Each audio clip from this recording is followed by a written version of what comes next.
رسميا ريال مدريد يعلن رحيل بنزيما والانتقال إلى نادي الاتحاد.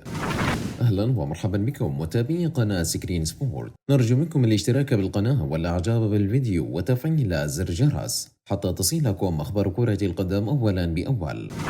وقبل أن نبدأ في التفاصيل، وجه رسالة للفرنسي كريم بنزيما ومن هو البديل المناسب عنه في ريال مدريد، شاركونا بالتعليقات.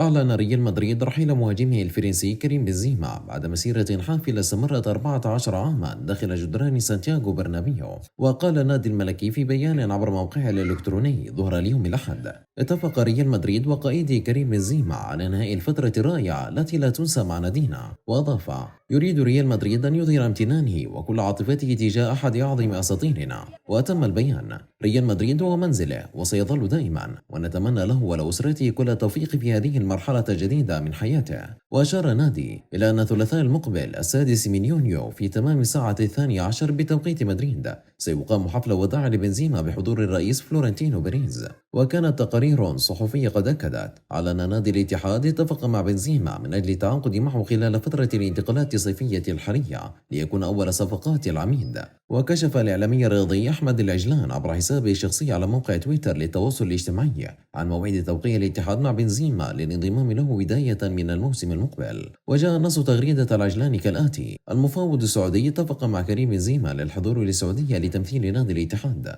وأضاف: سيوقع كريم بنزيما مع رئيس الاتحاد أنمار الحائلي خلال هذا الأسبوع، حيث أن بعض التقارير قد أكدت أن الحائلي سيسافر إلى مدريد خلال أيام لإتمام الصفقة. وأكد موقع كورة على أن بنزيما سيصل إلى جدة خلال الأسبوع الحالي من أجل توقيع على عقود انضمامه إلى صفوف العميد بداية من الموسم المقبل. وانضم بنزيما لصفوف ريال مدريد عام 2009 وهو يبلغ من العمر 21 عاما فقط، وتوج ب 25 لقبا، 5 منها كؤوسا أوروبية و5 كؤوس عالمية للأندية و4 كؤوس سوبر أوروبية و4 بطولات دوري و3 كؤوس ملك إسبانيا و4 كؤوس سوبر إسباني.